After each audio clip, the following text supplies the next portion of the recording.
فضائل تبلیغ۔ السلام علیکم ورحمۃ اللہ وبرکاتہ۔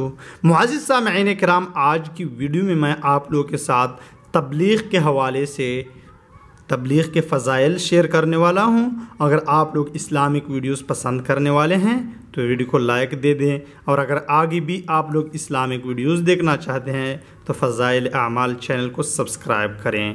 بسم اللہ الرحمن الرحیم۔ حضرت عائشہ رضی اللہ تعالیٰ عنہ فرماتی ہیں کہ نبی اکرم صلی اللہ علیہ وسلم ایک مرتبہ دولت قدہ پر تشریف لائے تو میں نے چہرہ انور پر ایک خاص اثر دیکھ کر محسوس کیا کہ کوئی اہم بات پیش آئی ہے۔ حضور صلی اللہ علیہ وسلم نے کسی سے کچھ بات چیت نہیں فرمائی اور وضو فرما کر مسجد میں تشریف لے گئے۔ میں حجرہ کے دیوار سے لگ کر سننے کھڑی ہو گئی کہ کیا ارشاد فرماتے ہیں۔ حضور صلی اللہ علیہ وسلم منبر پر تشریف فرما ہوئے اور حمد و ثنا کے بعد ارشاد فرمایا، لوگوں، اللہ تعالیٰ کا ارشاد ہے کہ امر بالمعروف اور نہی عن المنکر کرتے رہو، مبادا وقت آ جائے گا کہ تم دعا مانگو اور قبول نہ ہو، تم سوال کرو اور سوال پورا نہ کیا جائے، تم اپنے دشمنوں کے خلاف مجھ سے مدد چاہو اور میں تمہاری مدد نہ کروں۔ یہ کلمات طیبات حضور صلی اللہ علیہ وسلم نے ارشاد فرمائے اور منبر سے نیچے تشریف لے آئے۔ اس مضمون پر وہ حضرات خصوصیت سے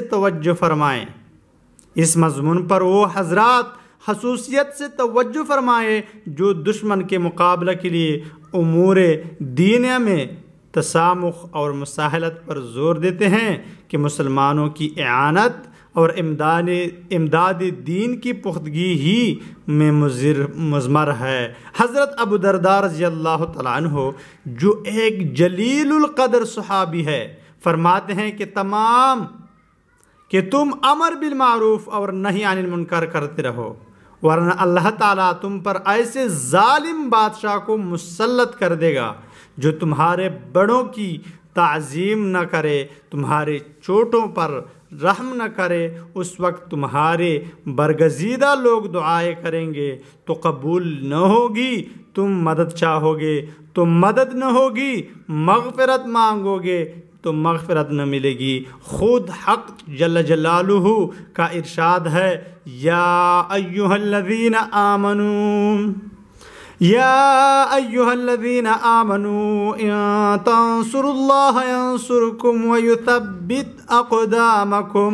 ترجمہ، اے ایمان والو، اگر تم اللہ کی مدد کرو گے تو تمہاری مدد کرے گا اور دشمنوں کے مقابلے میں تمہاری قدم جما دے گا۔ بیان القرآن۔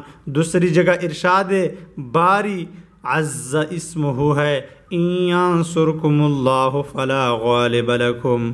ترجمہ، اگر اللہ تعالیٰ شانہ تمہاری مدد کریں تو کوئی شخص تم پر غالب نہیں آ سکتا، اور اگر وہ تمہاری مدد نہ کرے تو پھر کون شخص ہے جو تمہاری مدد کر سکتا ہے؟ اور صرف اللہ تعالیٰ ہی پر ایمان والوں کو اعتماد رکھنا چاہیے۔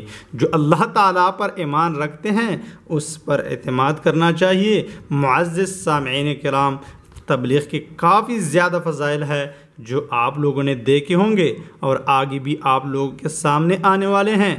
علماء آپ لوگ کے سامنے بیان کرتے ہیں۔ اگر آپ لوگ علماء کے پاس جاتے ہیں، سوشل میڈیا پر کافی زیادہ بیانات، کافی زیادہ ویڈیوز تبلیغ کے حوالے سے موجود ہے، لیکن یہ آپ لوگوں کی کمی ہے کہ آپ لوگ غیر ویڈیوز دیکھتے ہیں اور دین اسلامک ویڈیوز زیادہ نہیں دیکھتے۔ تو اسلام کا علم سیکھنا چاہیے اور تبلیغ کا کام ضروری اور لازمی کرنا چاہیے۔